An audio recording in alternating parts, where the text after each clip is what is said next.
Terus tadi yang Mas Sony bilang di awal, menentukan orang tuanya siapa atau menentukan apakah ini saudara aku atau bukan gitu. Jadi menentukan hubungan kekerabatan baik ke atas maupun ke samping atau ke bawah gitu.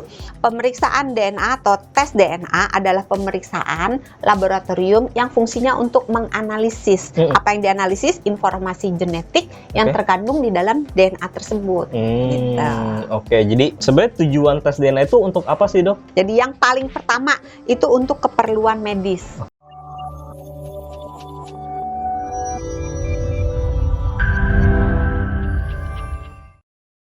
Seberapa akurat sih, Dok, tes DNA? Apakah 100% bisa dipercaya?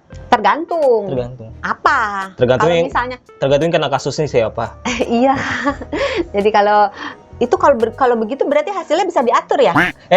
Enggak, maksudnya Oh, jadi bisa diatur. Enggak. Wah, maksudnya seberapa akurat 100% bisa dipercaya nggak gitu? Dari sisi kesehatan. Dari sisi kesehatan. Oh, Bukan.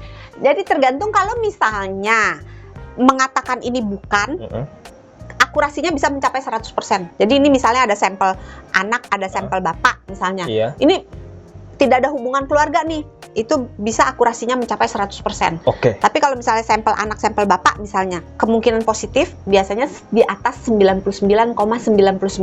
Tapi kalau bukan 100%. Oh, sama aja 99,9%. Iya, beda 0,01% ya. Iya. Tapi biasanya tes DNA itu di sampelnya diambilnya dari sampel apa sih? Macam-macam. Sama kayak akurasi. Tadi akurasi kan kalau paternalitas atau maternalitas bisa 99,9, bisa 100%. Kalau 100% udah pasti bukan gitu. Kalau yang mungkin kemungkinan iya biasanya 99,99. Tapi kalau misalnya yang lain-lainnya itu berkisar antara 95% sampai 99% gitu. Tergantung sampelnya tadi. Oh iya, biasanya diambilnya dari mana, Dok? Dari mana? Ya kadang sih dari rumah bisa, atau kalau dari warteg agak susah ya. Kotor.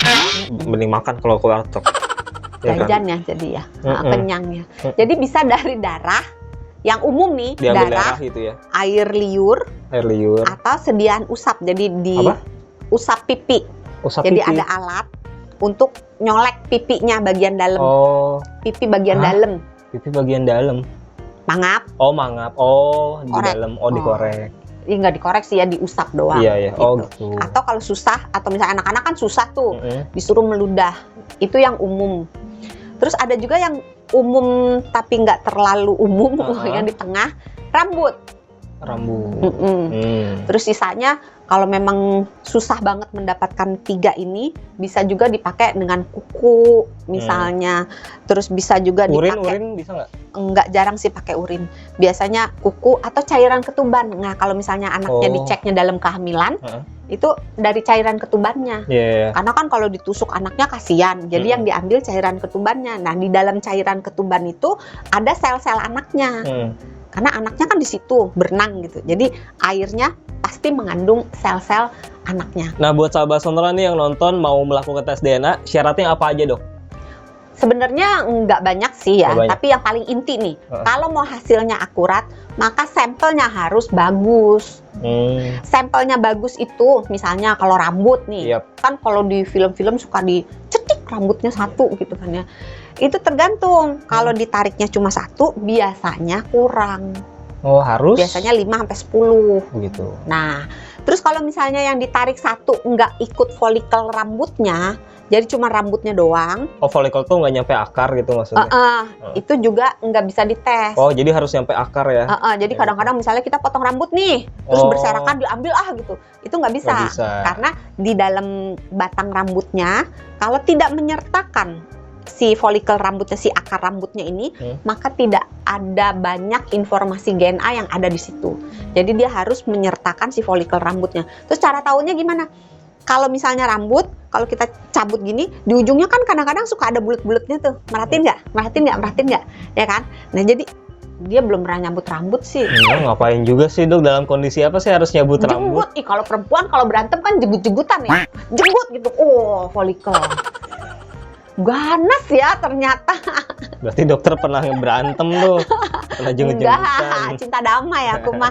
Jadi kalau ditarik begini, kita lihat rambutnya. Kalau rambutnya lurus, yang deket kulit kepala itu ada pentolnya. Nah, pentolnya itulah folikel rambut alias akar rambutnya. Kalau nggak ada itu, nggak ada gunanya. Jadi harus pentolnya itu harus ada. Jadi nggak bisa cuma potong rambut atau disisir misalnya. Sering tuh, kalau di film-film gitu, ambil secumput gitu kan. Tergantung ada folikelnya nggak. Pada umumnya rambut yang ada di sisir atau yang rontokan di ubin gitu kan, kalau perempuan suka rontokan di ubin, itu kalau dikumpulin biasanya nggak ada. Karena rambut yang rontok atau yang rontok di tanah atau yang disisir rontok, itu biasanya rambutnya itu secara natural memang udah rontok. Jadi dia rontok sendiri, nggak menyertakan akar rambutnya. Karena dia secara natural emang udah waktunya rontok gitu. Jadi yang nggak ada guna. Syaratnya itu sampelnya harus bagus ya? Harus cukup. Terus harus bagus, caranya bagus.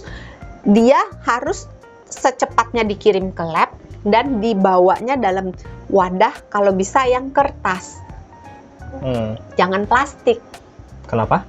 Baru mau nyuruh nanya kenapa? Udah nanya dia sekarang.